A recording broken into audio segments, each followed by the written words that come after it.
लड्डू कौन सा दिखा? मैं मम्मी को बोल दूंगी भग जाए यहाँ से। Hello everyone, welcome to my channel brilliant minds. तो आज की इस वीडियो में हम क्लास 10 फाइनेंशियल मार्केट मैनेजमेंट का चैप्टर नंबर 7 म्यूचुअल फंड्स जो है इसकी वन शॉट रिवीजन कंप्लीट करेंगे, क्योंकि चैप्टर थोड़ा सा लेंदी है। तो जो मैंने पहले जो डीप में एक्सप्लेन किया था तो उसमें कुछ पार्ट्स थे, तो वो अगर आप पूरा डीपली चैप्टर पढ़ना चाहते हैं तो आप वो प्लेलिस्ट चेकआउट कर सकते हैं चैप्टर 7 की। उसमें 3 पार्ट है आई थिंक, है ना, म्यूचुअल फंड से रिलेटेड, मतलब म्यूचुअल फंड चैप्टर को लेके उसमें 3 पार्ट बना रखे हैं।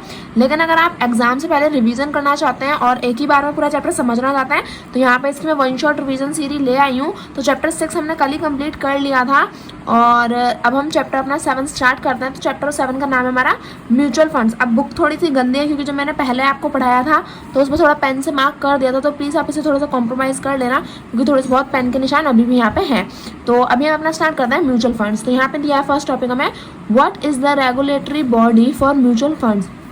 अब सबसे पहले म्यूचुअल फंड्स क्या होता है, तो सीधा सीधा अगर आपसे कोई पूछो व्हाट इज म्यूचुअल फंड तो आप कह सकते हैं mutual fund is a security in which we invest our money.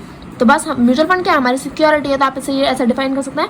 अब what is the regulatory body for mutual fund. अब म्यूचुअल फंड को रेगुलेट करने के लिए कौन सी बॉडी का हम इस्तेमाल करते हैं, कौन सी बॉडी को यूज़ करते हैं। तो हमारी महान बॉडी सबसे अच्छी जिसे हम सबसे ज़्यादा पढ़ते हैं, SEBI, security exchange board of India is the regulatory body for all mutual funds. All mutual fund must get registered with SEBI, यानी कि जो भी जितने भी इंडिया में म्यूचुअल फंड्स हैं वो सारे किससे रजिस्टर्ड होते हैं, सेबी से, security exchange board of India से। Security exchange board of India क्या है, म्यूचुअल फंड की रेगुलेटरी बॉडी है। सेकंड ये है, what are the benefit of investing in mutual fund. Mutual fund में इन्वेस्ट करने के कौन कौन से बेनिफिट्स होते हैं। तो यहाँ पे हमें कुछ बेनिफिट्स दे रखे हैं। सबसे पहला दे रखा है स्मॉल इन्वेस्टमेंट। हम स्मॉल इन्वेस्टमेंट कर सकते हैं कैसे, कि अगर देखो म्यूचुअल फंड्स में ना क्या होता है, म्यूचुअल फंड्स में हमें बेनिफिट मिलता है रिटर्न्स में। Mutual fund help you to reap the benefit of return by a portfolio spread across a wide spectrum of companies with small investment. यानी कि म्यूचुअल फंड्स में लाखों करोड़ों लोग क्या करते हैं, इन्वेस्ट करते हैं। तो सबसे आप छोटा छोटा यानी कि थोड़े थोड़े अमाउंट में पैसा लेके आप क्या कर सकते हो, किसी एक कंपनी में इन्वेस्ट कर सकते हो। तो यानी कि अगर आप 500 रुपये भी लगाओगे ना तो 500 रुपये की भी इन्वेस्टमेंट म्यूचुअल फंड में होती है। तो आप स्मॉल इन्वेस्टमेंट कर सकते हो। दूसरा बेनिफिट है प्रोफेशनल फंड मैनेजमेंट। अब प्रोफेशनल फंड मैनेजमेंट क्या होता है, प्रोफेशनल क्या होता है, प्रोफेशनल का मतलब जो इंसान एक फील्ड में क्या है, प्रोफेशनल है। यानी कि अगर मैं कहूँ कि ये जो डॉक्टर है ये इसका प्रोफेशन है ना, क्योंकि वो डॉक्टर है तो उसका एक प्रोफेशन होगा कि वो डॉक्टर का काम करता है और वो उसमें क्या है, एक्सपर्ट है, क्योंकि वो उसने बहुत सालों से करा है और वो उसमें काफ़ी ज़्यादा अच्छा हो गया। तो ऐसे ही जब हम म्यूचुअल फंड में इन्वेस्ट करते हैं तो हम सिर्फ अपना पैसा इन्वेस्ट करते हैं। अब उसके बाद हमारे ऊपर ये नहीं है कि वो पैसा कहाँ और कौन सी कंपनी में इन्वेस्ट होगा। वो क्या होता है, म्यूचुअल फंड में हमने इन्वेस्ट किया। अब म्यूचुअल फंड में जो लोग प्रोफेशनल लोग हैं, जो एक्सपर्ट लोग हैं, एक्सपर्टीज आपने नाम सुना होगा, जो एक्सपीरियंस करे हुए लोग हैं ना, वही हमारे पैसे को यूज करके म्यूचुअल फंड में आगे इन्वेस्ट करते हैं। तो यानी कि अगर म्यूचुअल फंड में इन्वेस्ट करेंगे तो हमें सिर्फ पैसा देना है, जो इन्वेस्टमेंट करेंगे वो हमारे एक्सपर्टीज लोग होंगे, जो बड़े लोग हैं जिन्हें ये काम आता है, प्रोफेशनल लोग वो काम करते हैं। तीसरा है स्प्रेडिंग रिस्क, यानी कि जब म्यूचुअल फंड में हम इन्वेस्ट करते हैं तो an investor with limited fund might be able to invest in only 1 or 2 stock bond, thus increasing his or her risk. However, a mutual fund will spread its risk by investing a number of sound stocks or bond. A fund normally invests in company across a wide range of industry, so the risk is diversified. अब देखो, जब अगर हम अपने ही पैसे से खुद ब खुद इन्वेस्ट करें तो हम क्या करेंगे, इससे ज़्यादा से ज़्यादा एक बॉन्ड में या 2 बॉन्ड में या 1-2 स्टॉक्स में अलग अलग पैसा लगा सकते हैं। अब इतना पैसा तो है नहीं हम पे कि हम सारा पैसा इसी सब चीज़ों में लगा दें। लेकिन जब म्यूचुअल फंड्स में बहुत सारे लोग मिलकर पैसा लगाते हैं तो वो छोटी छोटी अमाउंट की हो जाती है, बहुत बड़ी अमाउंट हो जाती है। और उस बहुत बड़ी अमाउंट से वो क्या करते हैं, बहुत सारे स्टॉक्स में, बहुत सारे बॉन्ड्स में वो क्या करते हैं, हमारे पैसे को इन्वेस्ट कर देते हैं। तो जब हम अलग अलग स्टॉक और बॉन्ड्स में इन्वेस्ट करेंगे तो उससे क्या होगा, उससे जो रिस्क है वो क्या हो जाएगा, काफ़ी कम हो जाएगा। अभी आगे हमें क्या दे रखा है, आगे हमें दे रखा है 1 मिनट बस। तो यहाँ पे अब हम आगे देख लेते हैं अपना, आगे हमें क्या दे रखा है, आगे हमें दे रखा है ट्रांसपेरेंसी, कि ट्रांसपेरेंसी क्या होती है। तो mutual fund regularly provide investor with the information of the values of their investment.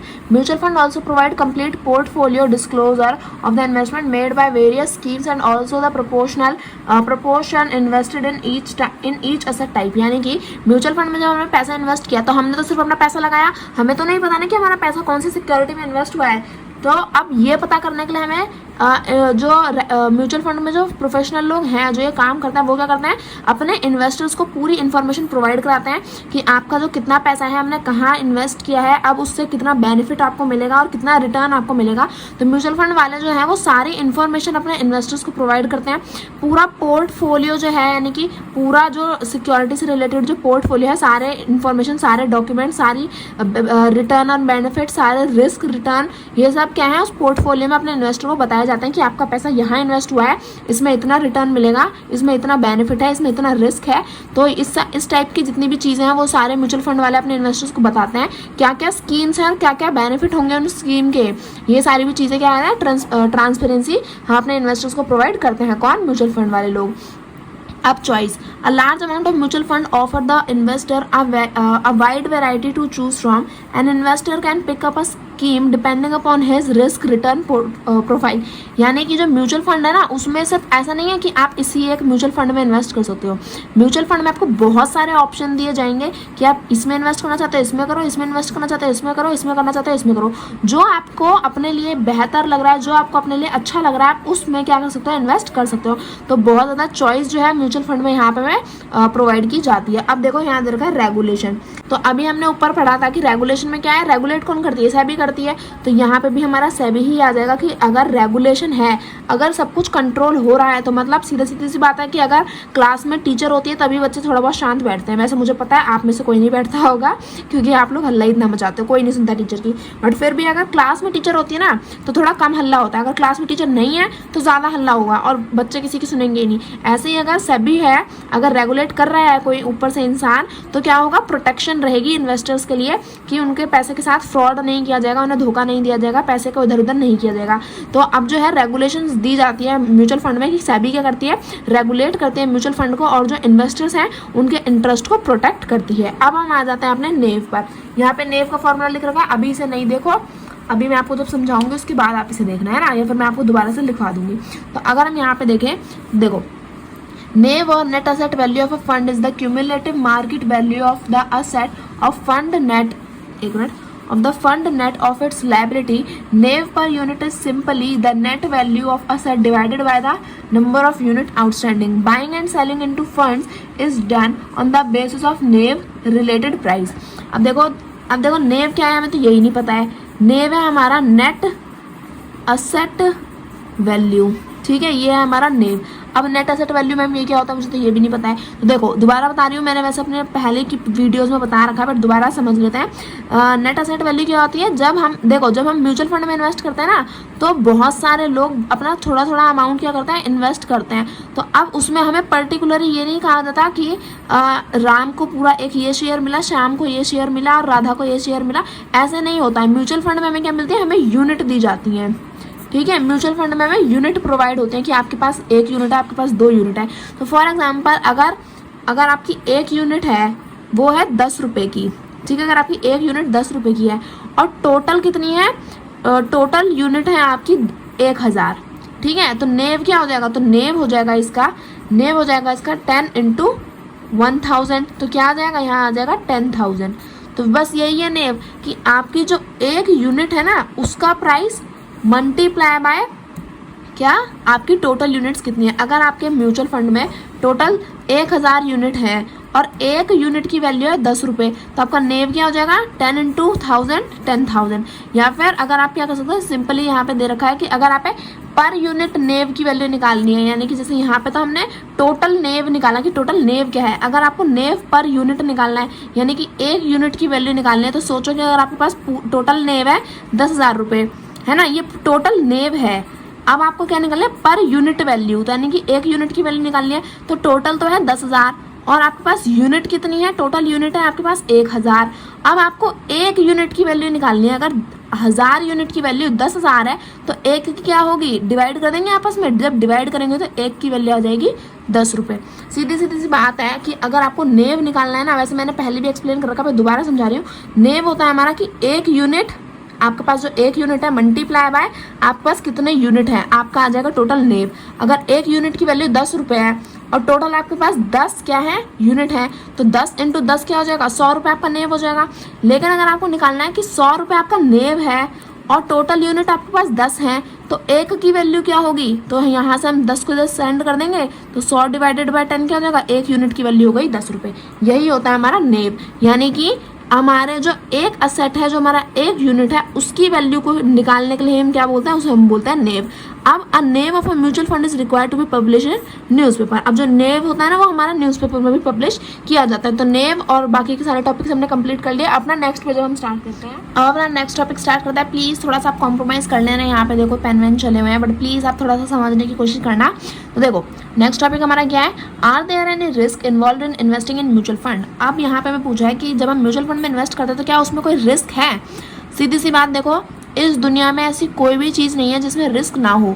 तो अगर हम म्यूचुअल फंड में भी इन्वेस्ट कर रहे हैं तो डेफिनेटली इसमें भी रिस्क जो है वो होता है, बट ये है कि इसमें जो रिस्क है ना वो थोड़ा सा कम होता है एज़ कम्पेयर टू डायरेक्ट। अगर आप किसी शेयर में इन्वेस्ट करते हो, डायरेक्ट आप किसी कंपनी में जाके आप डायरेक्ट शेयर मार्केट में इन्वेस्ट करोगे तो ऑब्वियस सी बात है इसमें रिस्क है। यहाँ पे आप क्या कर रहे हो, क्योंकि आपको अगर इतना नहीं पता तो आपका रिस्क जो है अगर आपको बढ़ जाएगा, अगर आपको नहीं जानकारी है इस चीज़ के बारे में।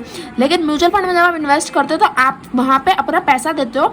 इन्वेस्ट कौन करता है, एक्सपर्ट लोग करते हैं, जो प्रोफेशनल होता है वो करता है। तो यहाँ पे जो रिस्क है वो है, तो यहाँ पे जो रिस्क है वो म्यूचुअल फंड में जब इन्वेस्ट करते हैं वो थोड़ा सा कम होता है, बट यहाँ पे भी रिस्क होता है। अब देखो mutual fund do not provide assured return, यानी कि म्यूचुअल फंड आपको ये नहीं कहेगा कि हम आपको इतना 100% इतना रिटर्न आपको मिलेगा, क्योंकि यहाँ पे भी जो है वो रिस्क इन्वॉल्व है। तो अगर हम देखें तो यहाँ पे क्या दे रखा है, अगर हम यहाँ पे देखेंगे चेकआउट करेंगे तो यहाँ पे अगर हम इन्वेस्ट करते हैं तो हम कहाँ करना है, हम भले ही हमने पैसा म्यूचुअल फंड वालों को दिया, लेकिन वो म्यूचुअल फंड वाले अपने घर में नहीं लगाते, वो भी क्या करते हैं, वो भी शेयर्स में, डिबेंचर्स में, बॉन्ड्स में और अलग अलग सिक्योरिटी में इन्वेस्ट करते हैं। तो अब ये शेयर, डिबेंचर, बॉन्ड कहाँ से आते हैं, कंपनी में से ही तो आते हैं।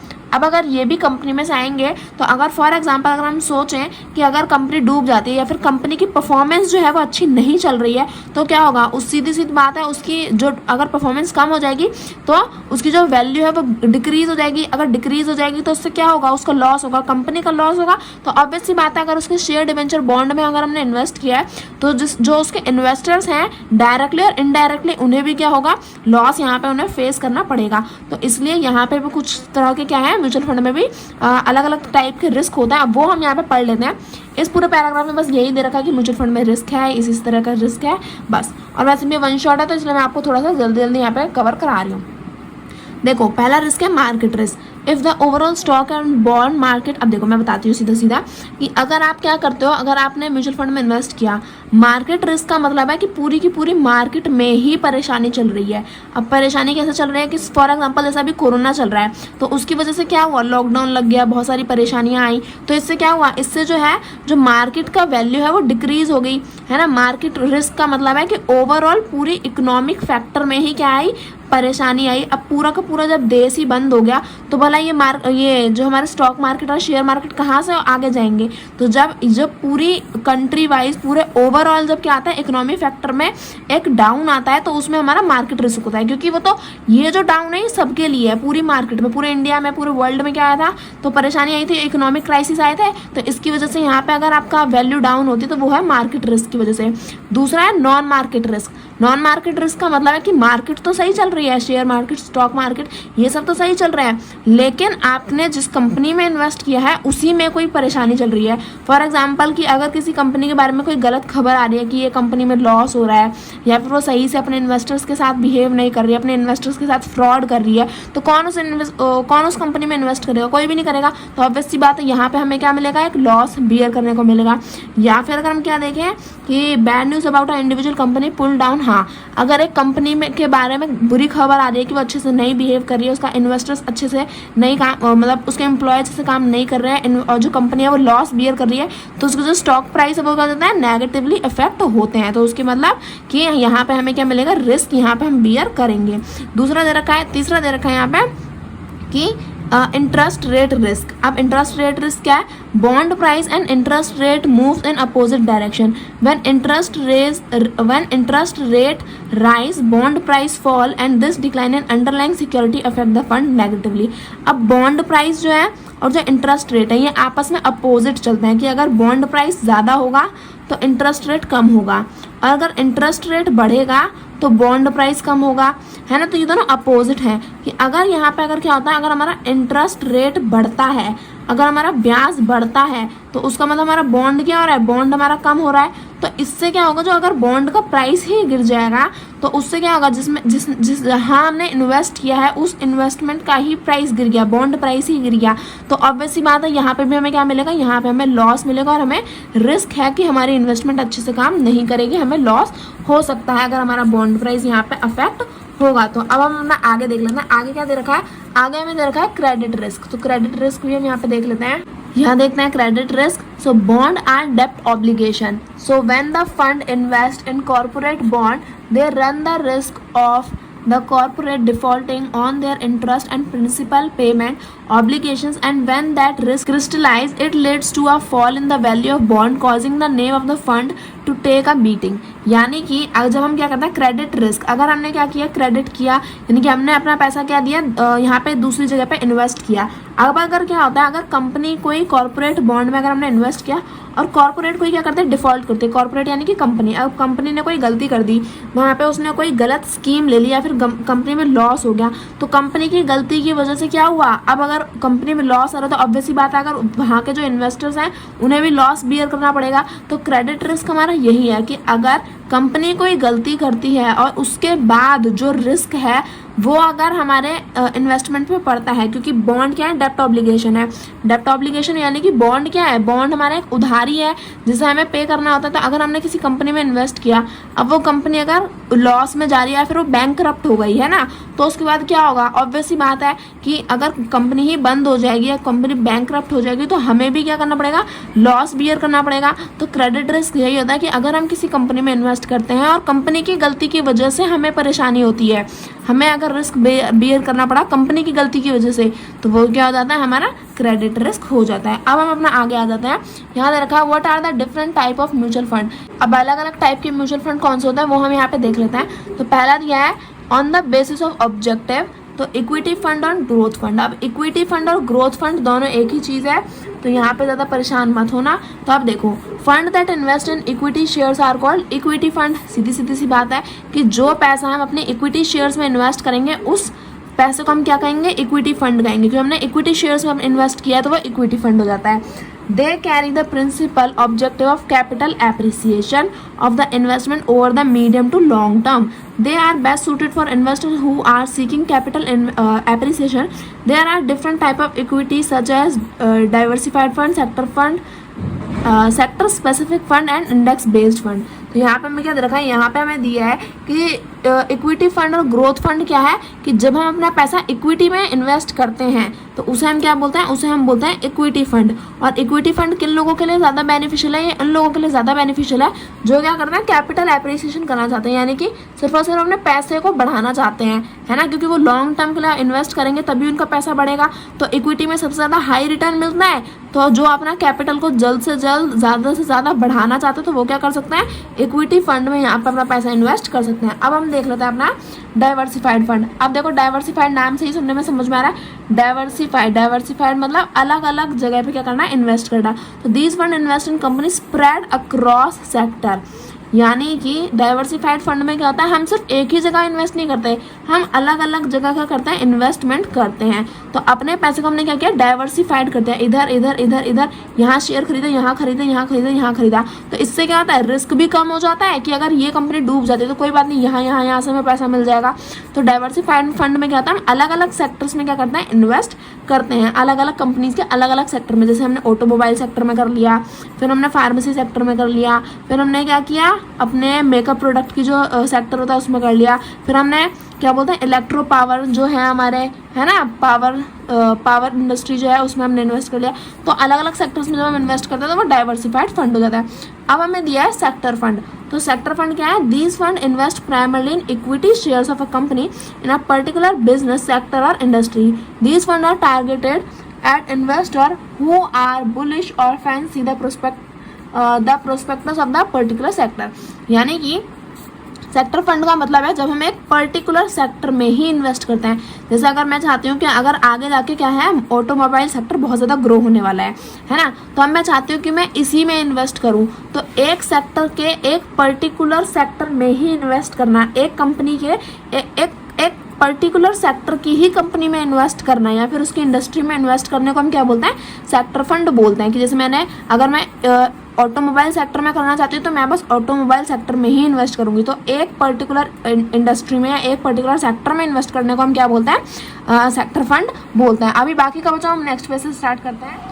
अब यहाँ पे हमें दे रखा है इंडेक्स फंड। तो these index fund invest in the same pattern. मैं सीधा सीधा बता देती हूँ इंडेक्स फंड क्या होता है। इंडेक्स फंड में होता है कि हमें पूरा का पूरा एक इंडेक्स दे रखा होता है। इंडेक्स तो हमें समझ में ही आता है कि जैसा हमारा निफ्टी इंडेक्स है इतना ज़्यादा फेमस है। अब देखो इंडेक्स फंड में क्या होता है कि हमें जो पॉपुलर जो स्टॉक्स होते हैं ना वो हमें इंडेक्स फंड में दिए जाते हैं। इंडेक्स फंड में क्या होता है, प्रॉपर एक इंडेक्स बना रखा होता है कि ये हमारे टॉप कुछ क्या है, टॉप स्टॉक्स हैं।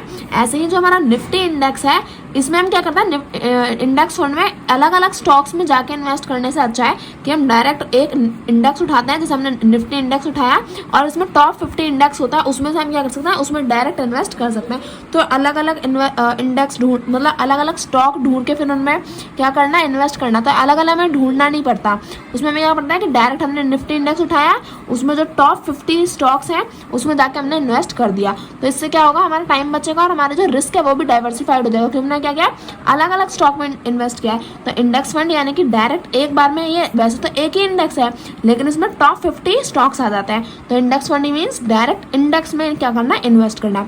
आगे देख लेते हैं tax saving fund. Tax saving fund का मतलब होता है ऐसे फंड्स में इन्वेस्ट करना जिसमें हमें क्या मिले, टैक्स बेनिफिट मिले। यानी कि ऐसे फंड्स में इन्वेस्ट करना जिसमें हमें क्या हो, टैक्स से बेनिफिट हो। ऐसा नहीं कि हमारा आधे से ज़्यादा पैसा टैक्स देने में ही जा रहा है। टैक्स रिबेट का मतलब होता है टैक्स में छूट, यानी कि टैक्स में छूट मिलना। कि अगर यहाँ पे अगर आप कहीं और इन्वेस्ट करते हैं, अगर आपको 10% इंटरेस्ट देना, 10% टैक्स देना पड़ रहा है तो यहाँ पे आपको शायद 2% देना पड़े या 5% देना पड़े, या तो ऐसे टैक्स में छूट मिलेगी या फिर आपको टैक्स ही नहीं देना पड़ेगा, टैक्स बेनिफिट मिलेगा। तो ऐसे फंड में इन्वेस्ट करना जहाँ टैक्स बेनिफिट मिले तो वो टैक्स सेविंग फंड हो जाता है। कि टैक्स क्या और ऐसे है, वो रहा डेप्ट इनकम फंड। अब यहाँ पे देख लेते हैं डेप्ट इनकम फंड क्या होता है। These fund invest predominantly in high rated fixed income bearing instrument like bond, debenture, government securities, commercial paper and other market instrument. They are best suited for medium to long term investor who are averse to risk and seek capital preservation. They provide a regular income to the investor. अब डेप्ट income fund में क्या होता है, ये हमारे वो fund है जिसमें हमें क्या मिलता है, हाई रेट मिलता है ना। और जैसे इसमें हम कहाँ इन्वेस्ट करते हैं, बॉन्ड में इन्वेस्ट कर सकते हैं, डिबेंचर्स में इन्वेस्ट कर सकते हैं, गवर्नमेंट सिक्योरिटीज़ में इन्वेस्ट कर सकते हैं, कमर्शियल पेपर जो पेपर वर्क होता है, जैसे मैं किसी प्रॉपर्टीज़ के पेपर या फिर किसी कंपनी के पेपर, तो वो जो कमर्शियल पेपर है उनमें, इन सारी चीज़ों में अगर हम इन्वेस्ट करते हैं मीडियम से लॉन्ग टर्म के लिए, तो इससे क्या होता है, इससे हमें कैपिटल प्रिजर्वेशन मिलता है। यानी कि हमें कैपिटल में क्या मिलता है, हमारा जो पैसा हमने इन्वेस्ट किया उसमें हमें काफ़ी ज़्यादा क्या मिलता है, ग्रोथ मिलती है। और क्या होता है, इससे हमें रेगुलर इनकम मिलती है। क्योंकि आप डेप्ट इंस्ट्रूमेंट हमने पढ़ रखा है कि ये क्या होता है, टाइम पीरियडली हमारा जो पैसा है वो हमें ट्रांसफर कर देते हैं। यानी कि अगर हमने डेप्ट या इनकम फंड में हम इन्वेस्ट करते हैं तो हमें रेगुलर इंटरवल पे क्या करते हैं, हमारा पैसा हमें प्रोवाइड करते रहते हैं। तो अगर कोई अपना क्या कहता है रेगुलर इनकम चाहता है तो वो डेप्ट इनकम फंड में इन्वेस्ट कर सकता है। आगे दिया है लिक्विड फंड और मनी मार्केट फंड। तो अब लिक्विड फंड और मनी मार्केट फंड क्या होता है, हमारे लिक्विड फंड और मनी मार्केट फंड दोनों एक ही चीज़ है। इनका मतलब है कि कितनी जल्दी हम इन्वेस्ट करके कितनी जल्दी अपने पैसे को जो हमने इन्वेस्ट किया है उसे कैश में कन्वर्ट करें। जैसे हमने आज इन्वेस्ट किया, अब हम कितने टाइम के बाद इस इन्वेस्टमेंट को अपनी कैश में कन्वर्ट कर सकते हैं। आज हमने पैसा इन्वेस्ट किया है ना, अब हमें वो पैसा कितनी जल्दी मिलेगा और कैश में मिलेगा, तो उसे हम बोलते हैं लिक्विड फंड। लिक्विडिटी क्या होती है, जिसे हम कैश में कन्वर्ट कर सकें। तो ऐसे ही जब हम क्या करते हैं, जो हमारी शॉर्ट टर्म इन्वेस्टमेंट होती है ना, कि हमने आज किया और 1 साल के बाद निकाल लिया, कैश में कन्वर्ट कर लिया, तो ऐसे ही हमारे शॉर्ट टर्म के लिए होता है ना, तो वो हमारे लिक्विड फंड और मनी मार्केट फंड होते हैं। अब ये क्या है, ये शॉर्ट एज अ डे भी हो सकता है कि हमने आज किया और हमने कल निकाल लिया। अगर कोई चाहता है तो short as a day fund भी हमें मिल जाता है कि हमें आज इन्वेस्टमेंट कर रहे हैं और कल उसे बेचकर क्या कर सकते हैं, कैश में कन्वर्ट कर सकते हैं। तो लिक्विड फंड हमारे यही होता है कि कितनी जल्दी हम क्या कर सकते हैं, इन्वेस्ट अपना पैसा जो हमने किया है, पैसा इन्वेस्ट किया है, उसे हम कैश में कन्वर्ट कर सकते हैं। आगे में दे रखा है गिल्ट फंड। तो गिल्ट फंड क्या होता है, इसे भी हम रीड कर लेते हैं। तो यहाँ देख लेते हैं यहाँ पे क्या दे रखा है हमें। तो यहाँ अगर हम देखें, these fund invest in central and state government security since the government backed bonds they give a secured return and ensure safety on the principal amount. They are best suited for medium to long term investor who are averse to risk. यानी कि guild fund में क्या होता है, ये इन्हें guild fund जो होता है ना, इसे सेंट्रल या फिर स्टेट गवर्नमेंट की सिक्योरिटीज में हम क्या कर रहे हैं, डायरेक्ट इन्वेस्ट कर रहे हैं. तो गिल्ड फंड में हमें क्या होता है कि जैसे सेंट्रल लेवल की जो सिक्योरिटी है ना, या फिर जो स्टेट लेवल गवर्नमेंट की जो सिक्योरिटीज है उसमें इन्वेस्ट करने को हम बोलते हैं गिल्ड फंड. अब यहाँ पे क्या है, एक गवर्नमेंट का बैकअप मिल रहा है हमें, क्योंकि गवर्नमेंट की सिक्योरिटीज है, तो यहाँ पे क्या होता है, सिक्योर्ड रिटर्न मिलता है और यहाँ पे पूरी सेफ्टी भी होती है, क्योंकि ये गवर्नमेंट की सिक्योरिटीज है, तो यहाँ पे आपको पूरी सेफ्टी यहाँ पे प्रोवाइड की जाती है. और ये उन लोगों के लिए ज्यादा बेनिफिटेड है जो बिल्कुल भी नहीं, मतलब जो बहुत कम रिस्क क्या कर सकते हैं, बियर कर सकते हैं.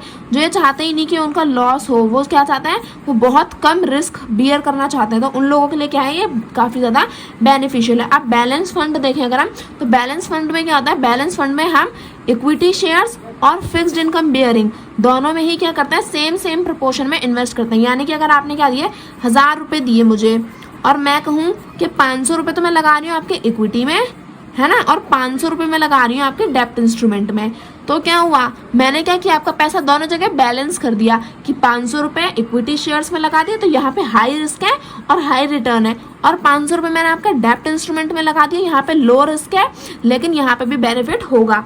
तो अगर हम कोई क्या चाहता है, जो मॉडरेट रिस्क है, वो ज़्यादा रिस्क भी नहीं लेना चाहता और कम रिस्क भी नहीं लेना चाहता, थोड़ा बहुत वो रिस्क झेल सकता है, तो उसके लिए क्या बेनिफिटेड है, बैलेंस फंड. कि अगर आपका अगर आपका इक्विटी में अगर लॉस हो जाता है तो आपको डेप्ट इंस्ट्रूमेंट से क्या मिलेगा, प्रॉफिट मिल जाएगा. या फिर ऐसा भी हो सकता है कि आपका इक्विटी में भी ग्रोथ हो जाए और डेप्ट इंस्ट्रूमेंट में भी फंड हो जाए, ग्रोथ हो जाए, डेप्ट इंस्ट्रूमेंट फंड में भी आपकी ग्रोथ हो जाए. तो वो आपने क्या किया, दोनों चीज़ों को बैलेंस करके यहाँ पे आपने अपना काम कंप्लीट कर लिया. तो यही होता है हमारा बैलेंस फंड. अब हम देखते हैं on the basis of flexibility. तो पहला हमें क्या दिया, पहला दिया है ओपन एंडेड फंड्स. तो ऐसे देख लेते हैं. अब ओपन एंडेड फंड क्या होता है, these fund do not have a fixed date of redemption, generally they are open for subscription and redemption throughout the year.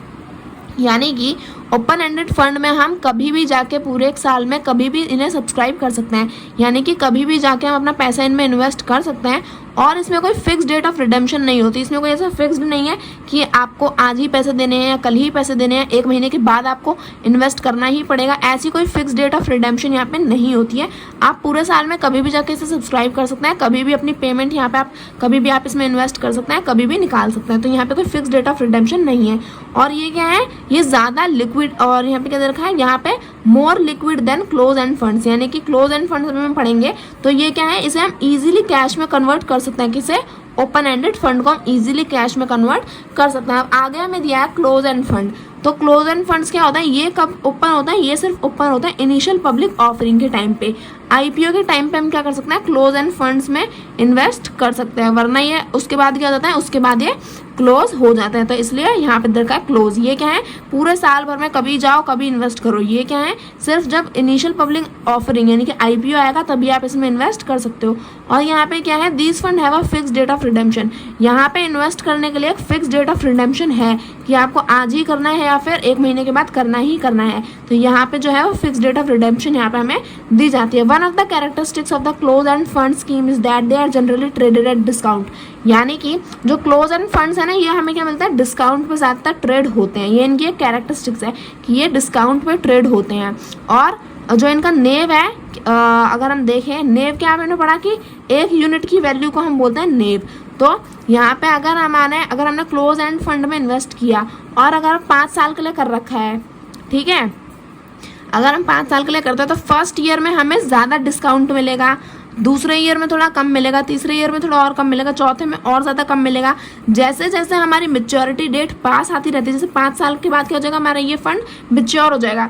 तो जैसे जैसे हमारी मैच्योरिटी डेट पास आती है तो वैसे वैसे ही हमारा जो ये डिस्काउंट है ना वो नैरो हो जाता है, कम हो जाता है. लेकिन जब तक हमारी मैच्योरिटी डेट दूर है, जब तक हमें डिस्काउंट क्या मिलता है, ज़्यादा मिलता है. तो यही है हमारा क्लोज एंड फंड्स. अब बाकी का बच्चों अपना नेक्स्ट पे से स्टार्ट करते हैं. अब हमें यहाँ पे दे रखा है हमारा नेक्स्ट टॉपिक, हम देख लेते हैं what are the different investment plan that mutual fund offer. यानी कि म्यूचुअल फंड में कौन कौन से अलग अलग टाइप के डिफरेंट टाइप के इन्वेस्टमेंट प्लान्स हैं जो म्यूचुअल फंड अपने इन्वेस्टर्स को ऑफर करता है. तो यहाँ पे देख लेते हैं. The term investment plan generally refer to the services that fund provide to investor offering different way to invest और री इन्वेस्ट. तो अब यहाँ पे हमें क्या दे रखा है कि इन्वेस्टमेंट प्लान का मतलब क्या होता है. इन्वेस्टमेंट प्लान का मतलब होता है कि कोई भी एक फंड कोई भी एक जैसे यहाँ पे म्यूचुअल फंड है तो हम इस ऑर्गेनाइजेशन की बात कर रहे हैं। कोई भी एक जब क्या करता है, कोई भी एक टर्म या फिर जैसे अगर म्यूचुअल फंड की बात करें, जब म्यूचुअल फंड क्या करता है, कोई भी एक प्लान, कोई भी एक सर्विस प्रोवाइड करता है अपने इन्वेस्टर्स को कि आप यहाँ पे इन्वेस्ट कर सकते हो या फिर यहाँ पे कर सकते हो या इस तरीके से इन्वेस्ट कर सकते हो। तो जब वो डिफरेंट वेज बताता है इन्वेस्ट और री इन्वेस्ट करने के, तो उसे हम क्या बोलते हैं, इन्वेस्टमेंट प्लान बोलते हैं। तो म्यूचुअल फंड हमें क्या करता है, यहाँ पे कुछ इन्वेस्टमेंट प्लान यहाँ पे हमें प्रोवाइड कराता है, तो वो हम यहाँ पे देख लेते हैं। तो यहाँ पे हमें दो दे रखे हैं, एक growth plan and dividend plan और दूसरा दे रखा है डिविडेंड री इन्वेस्टमेंट प्लान। तो यहाँ अगर हम देखें, a growth plan is a plan under a scheme where in the return from investment and are reinvested and very few income distribution if any are made, the investor thus only realises capital appreciation on the investment.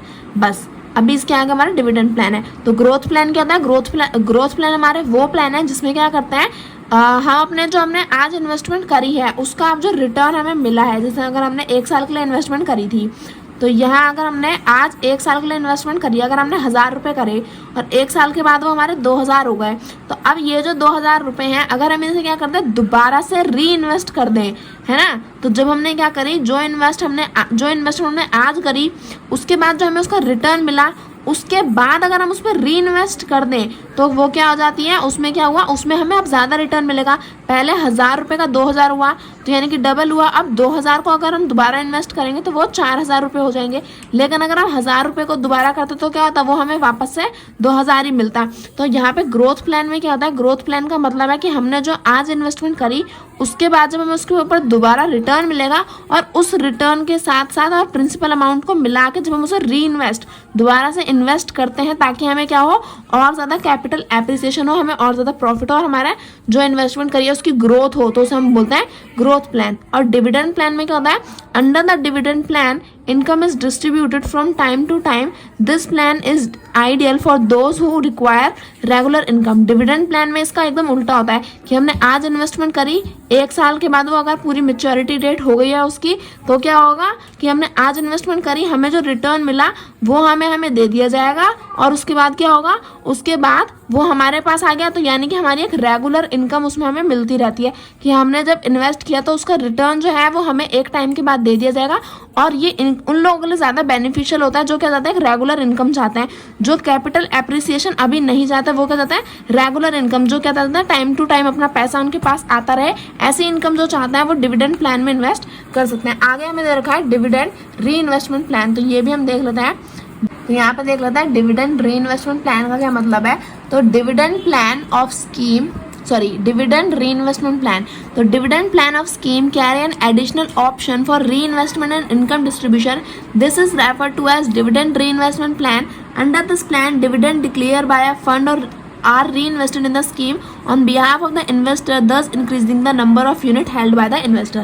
यानी कि dividend reinvestment plan में क्या होगा कि जो dividend हमें मिला है ना, अब अगर कोई चाहता है कि वो अपने उस डिविडेंड को दोबारा से क्या करे, री इन्वेस्ट करे, तो वो क्या होगा, एक एडिशनल ऑप्शन भी हमें प्रोवाइड किया जाता है कि अगर आपका जो आपकी इन्वेस्टमेंट के बाद जो आपको डिविडेंड मिला है, आपके बिहाफ पर आपका जो क्या है, क्या बोलते हैं, हाँ, यानी कि हमारे बिहाफ पर हमारी जगह कोई और कोई और जो काम करता है जिसने हमारे म्यूचुअल फंड में इन्वेस्ट किया है, तो वो इंसान क्या करेगा, हमारे बिहाफ पर हमारे जो हमारा इन्वेस्टमेंट करने के बाद रिटर्न आया है उसे अगर वो दोबारा री इन्वेस्ट करेगा तो उसे हम बोलते हैं डिविडेंड री इन्वेस्टमेंट प्लान। यानी कि जो हमने इन्वेस्टमेंट करी उसके बाद हमें डिविडेंड मिला, अब हमारे बिहाफ पर कोई और उसे क्या कर रहा है, दोबारा से री इन्वेस्टमेंट कर रहा है, उसकी री इन्वेस्ट कर रहा है, तो वो हो जाएगा हमारा डिविडेंड री इन्वेस्टमेंट प्लान। यानी कि डिविडेंड हमने क्या किया, दोबारा से री इन्वेस्ट कर दिया, तो वो हो जाएगा डिविडेंड री इन्वेस्टमेंट प्लान। आई होप आपको ये अच्छे से समझ में आ गया होगा।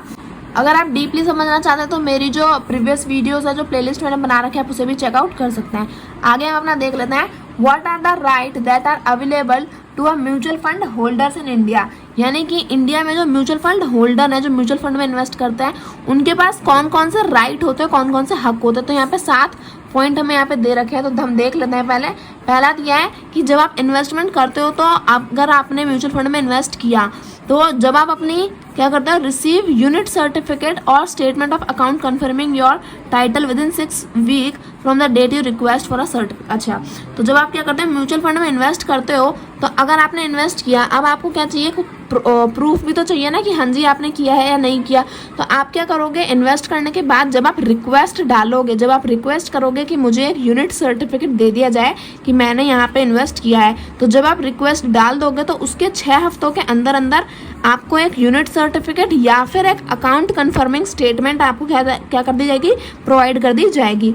दूसरा है कि जो आपने रिसीव इन्फॉर्मेशन, यानी कि अगर आपने इन्वेस्ट किया है तो आपको जो है इन्फॉर्मेशन सारी प्रोवाइड की जाएगी कि कौन कौन सी नई नई इन्वेस्टमेंट पॉलिसीज़ हैं या फिर कौन कौन सी इन्वेस्टमेंट ऑब्जेक्टिव्स हैं, क्या फाइनेंशियल पोजीशन चल रही है कि अगर आपने इन्वेस्ट किया है तो, या फिर जितनी भी इन्फॉर्मेशन है ना आपकी सिक्योरिटी से रिलेटेड, आपकी या फिर जो आने वाली स्कीम्स हैं उनसे रिलेटेड, तो वो सारी इन्फॉर्मेशन आपको प्रोवाइड की जाएगी। Receive dividend with in 30 days of their declaration and receive the redemption or repurchase proceeds within 10 days of the date of redemption or repurchase।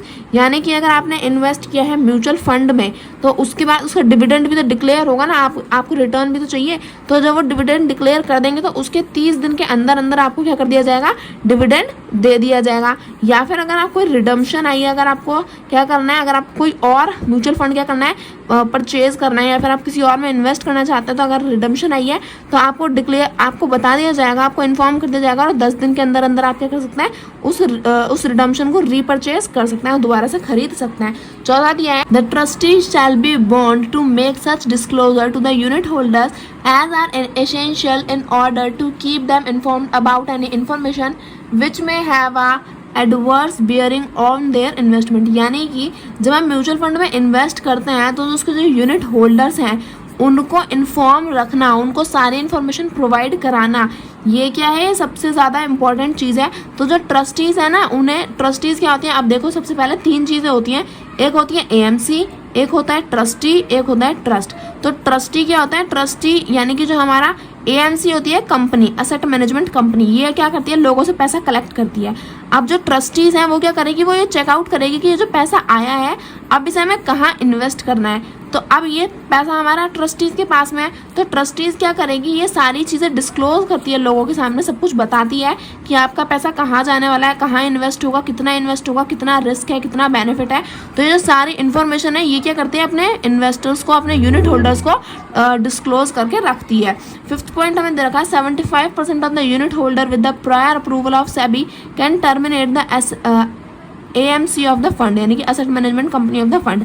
यानी कि अगर 75% ऑफ द यूनिट होल्डर क्या करते हैं, अगर वो सेबी का अप्रूवल ले लेते हैं तो वो एक असेट मैनेजमेंट कंपनी को क्या कर सकते हैं, तो अगर वो क्या करता है, अगर 75% यूनिट होल्डर है, अगर वो AMC, वैसे आपको इसमें बस 5 पॉइंट लिखने हैं, कोई भी 5 पॉइंट आप इसमें से लिख सकते हैं जो आपको बेनिफिट, जो आपको इंपॉर्टेंट या फिर ईजी लगता है। तो क्योंकि 5 नंबर का हाईएस्ट क्वेश्चन आता है तो इसलिए आप यहाँ पे 5 नंबर का भी लिख सकते हैं। तो फिर भी हम इसे देख लेते हैं, यहाँ पे क्या दे रखा है कि अगर कोई क्या करना चाहता है, अगर किसी ने म्यूचुअल फंड में इन्वेस्ट किया, अब उसके 75% यूनिट होल्डर क्या बोल रहे हैं कि ये जो AMC है ना, जो एसेट मैनेजमेंट कंपनी है, अगर वो सेबी का अप्रूवल ले लेते हैं 75% यूनिट होल्डर, तो वो क्या कर सकते हैं, इस कंपनी को टर्मिनेट कर सकते हैं।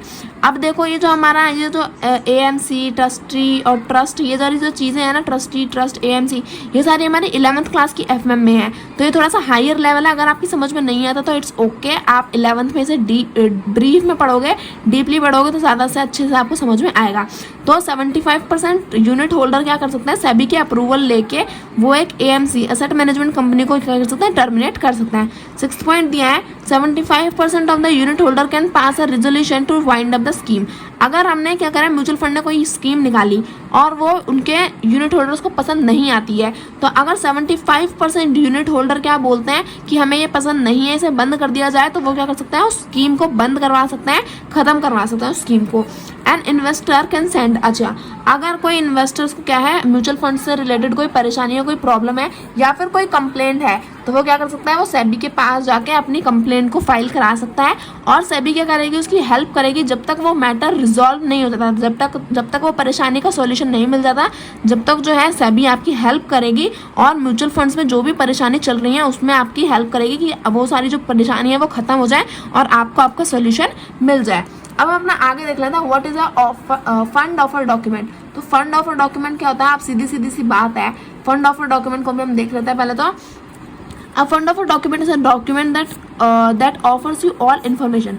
अब देखो फंड ऑफर डॉक्यूमेंट नाम से ही पता चल रहा है कि ये क्या है, ये जब हम इन्वेस्ट करते हैं म्यूचुअल फंड में तो उससे रिलेटेड जितनी भी इंफॉर्मेशन की हमें ज़रूरत है कि ये कौन सी इन्वेस्टमेंट है, कैसी इन्वेस्टमेंट है, कितना रिस्क है, कितना बेनिफिट है और कैसे कैसे हमारे पैसे को यूज़ किया जाएगा, तो ये सारी जो इन्फॉर्मेशन है ये हमें क्या जाती है फंड ऑफर डॉक्यूमेंट में प्रोवाइड की जाती हैं। जैसे कि हमने पहले भी पढ़ रखा है हमने 3rd और 4th चैप्टर में कि फंड ऑफर डॉक्यूमेंट क्या, जहाँ तक हमने ऑफर डॉक्यूमेंट पढ़ा था जिसमें हमें क्या दिया जाता है, सारी इन्फॉर्मेशन प्रोवाइड की जाती है, इन्वेस्टर को सब कुछ बताया जाता है कि कितना रिस्क इन्वॉल्व है, कितनी सारी चीज़ें हैं जो जिससे क्या होना चाहिए, जो इन्वेस्टर है वो अवेयर होना चाहिए कि मेरा पैसा यहाँ पे जाएगा तो इतना रिस्क है, इतना बेनिफिट है, इतना ज़्यादा मुझे प्रॉफिट होगा, इतना लॉस भी हो सकता है। तो ये सारी जो चीज़ें हैं ना ये एक प्रोस्पेक्टस में, एक डॉक्यूमेंट्स में बना के हमें इन्वेस्टर्स को प्रोवाइड की जाती है, तो उसे हम बोलते हैं fund offer document. Fund offer document क्या है, एक डॉक्यूमेंट है जिसमें सारी इन्फॉर्मेशन जो है जो एक पर्टिकुलर इन्वेस्टर को ज़रूरी है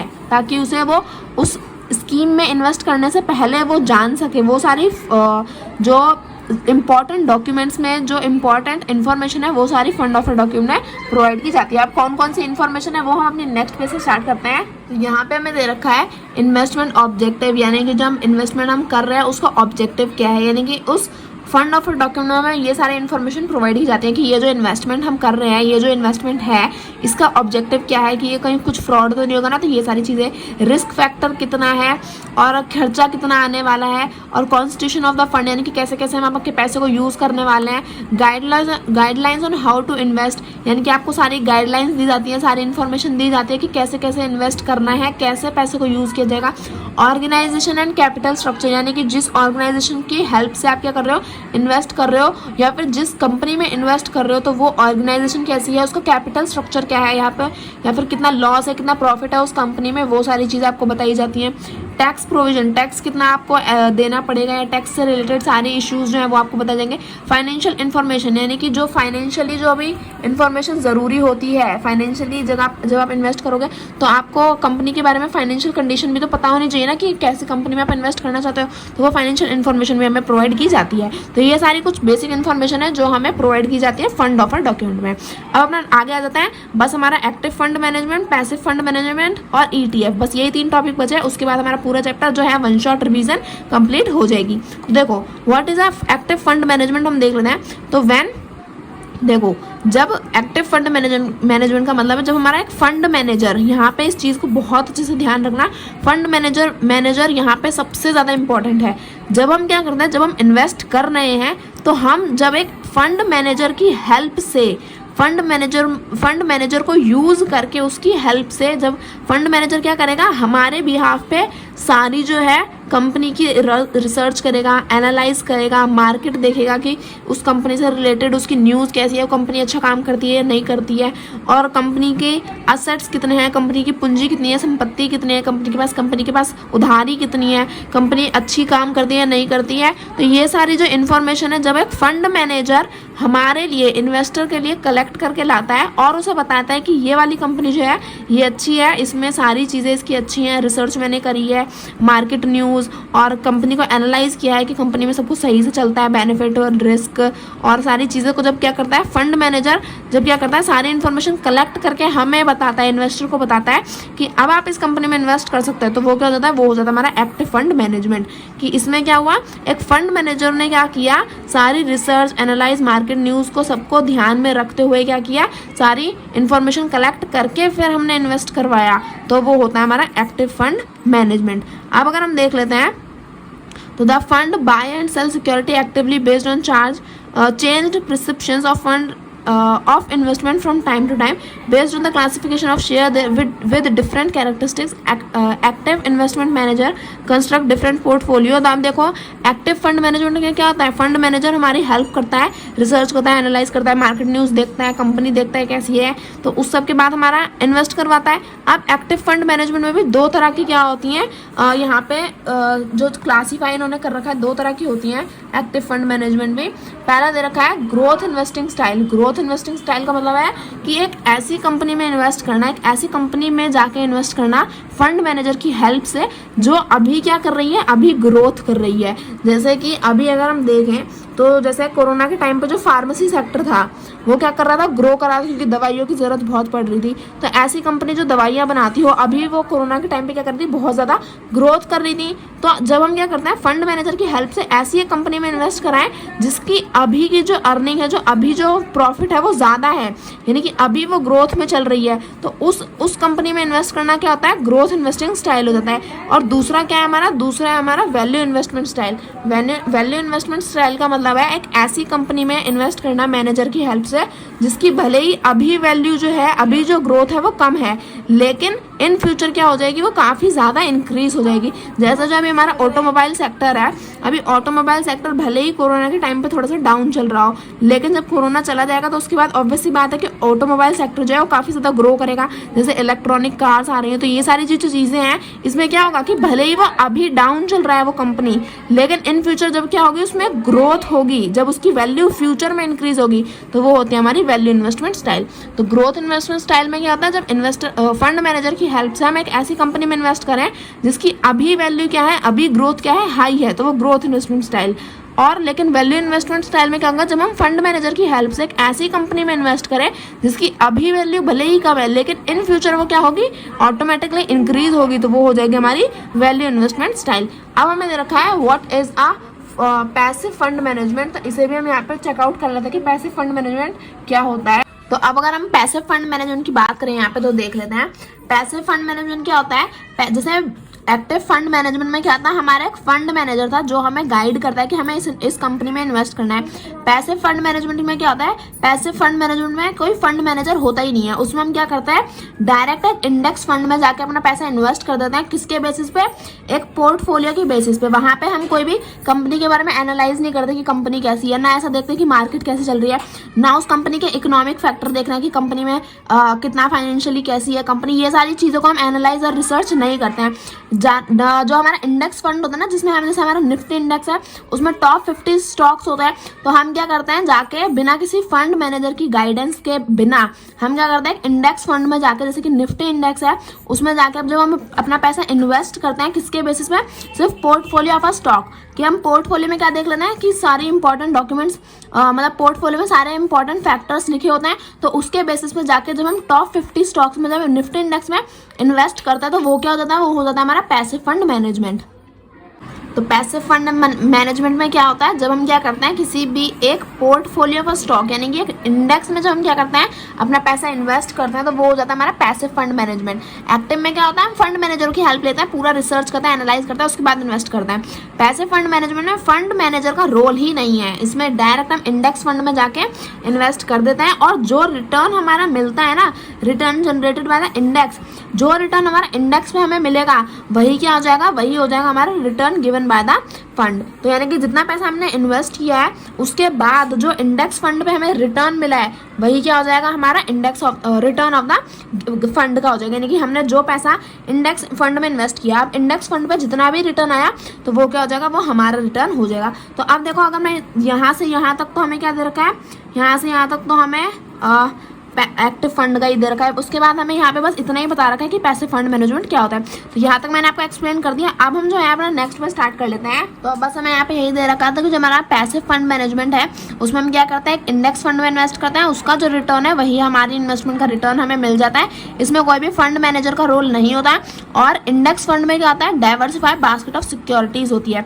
यानी कि इंडेक्स फंड में क्या मिलता है हमें, इंडेक्स में क्या होती है, बहुत सारी सिक्योरिटीज हमें प्रोवाइड हो जाती हैं। तो इंडेक्स फंड में भी हमें बास्केट ऑफ सिक्योरिटीज मिलती हैं जिसमें हम इन्वेस्ट करते हैं और उस पर हमारा रिटर्न जो आता है वो हमारा इन्वेस्टमेंट का रिटर्न हो जाता है। तो पैसिव मैनेजमेंट फंड में हमारे पास इतना ही है, तो वो हमने कंप्लीट कर लिया। अब हम अपना लास्ट टॉपिक देख लेते हैं जो कि हमारा ETF।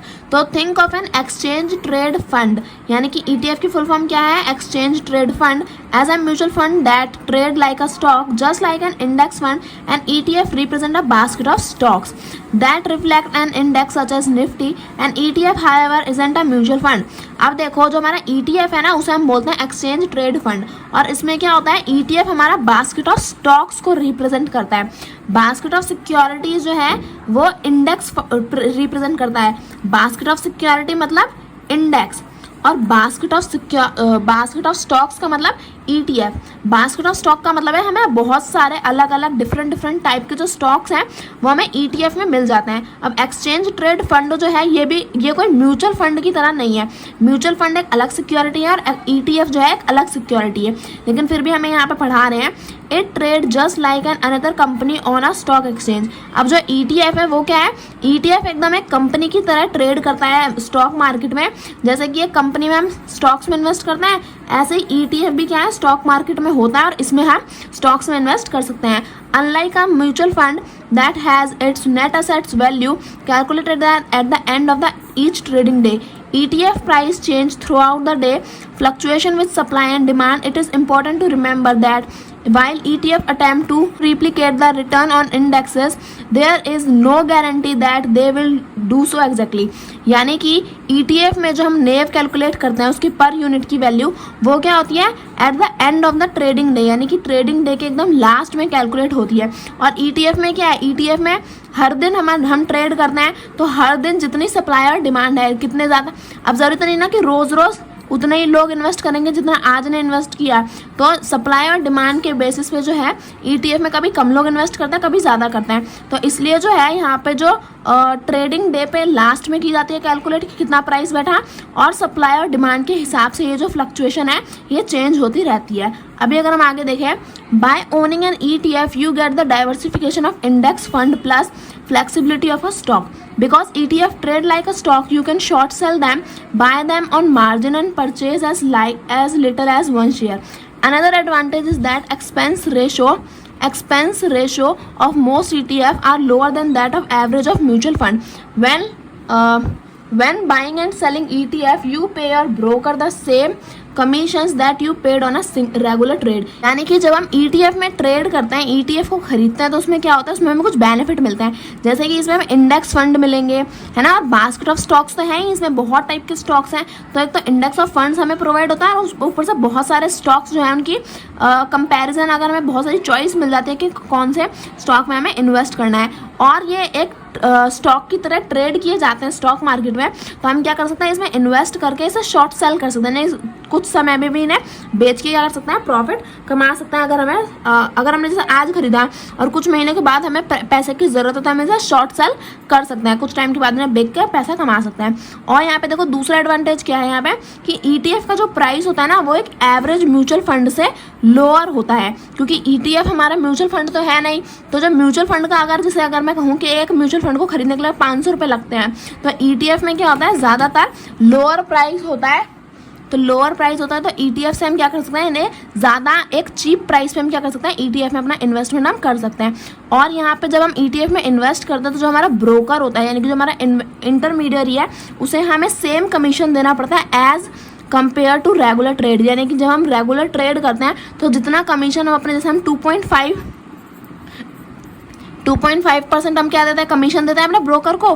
तो यहाँ पे ETF में भी ट्रेड करते वक्त ऐसा नहीं है कि हमें ज़्यादा देना पड़ेगा या कम देना पड़ेगा, उतना ही कमीशन हम क्या करते हैं अपने ब्रोकर को देते हैं जितना हम एक रेगुलर ट्रेड में देते हैं। तो इसी के साथ हमारा जो पूरा चैप्टर नंबर 7 है उसकी वन शॉट रिविजन कंप्लीट हो गई है। आई होप आपको पूरा सब कुछ अच्छे से समझ में आया होगा। अब जो हमारा चैप्टर है इसके जो नोट्स हैं वो भी मैं कंप्लीट करा चुकी हूँ, तो उसकी लिंक भी मैं आपको प्रोवाइड कर दूंगी डिस्क्रिप्शन बॉक्स में। अगर आप चाहो तो वहाँ से भी उन्हें चेकआउट कर सकते हैं, या फिर एक स्पेसिफिक वीडियो भी बनी हुई है नोट्स के लिए, तो आप उन्हें भी चेकआउट कर सकते हैं। तो आई होप आपको पूरा वीडियो अच्छे से समझ में आया होगा, पूरा चैप्टर अच्छे से समझ में आएगा। वीडियो अच्छी लगे तो प्लीज़ वीडियो को लाइक करें and subscribe my channel for more videos. Thank you for watching.